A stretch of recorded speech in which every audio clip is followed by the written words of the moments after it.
Mukhang nagsibalikan na yung mga regulars natin. Nakikita ko rin. Marami tayong mga bagong customers, mahal. At may nakuha din akong bagong sponsors para sa anniversary natin. Talaga? Mm-hmm. Sabi ko na nga ba, mahal eh. Maayos mo rin to. Alam mo, since okay na store natin, naisip ko, pati kaya tayo mag-day off. O ba?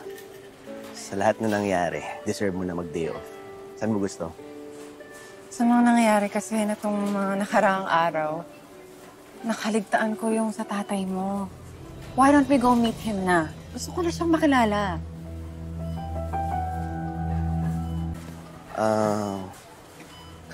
Mahal, gusto mo sa ibang araw na lang? Papaalam pa ako kay nanay eh. Ha? Kailangan mo pa ipaalam na gusto ko makilala yung tatay mo? Ibig sabihin, ipapaalam ko muna sa kanila. Hindi pa nakakabalik si tatay eh. Ano ganun? Sayang naman. Alam mo, sigurado ako gusto niya nang ma-meet si Mindy. Set na natin yan. Huwag na natin patagalin.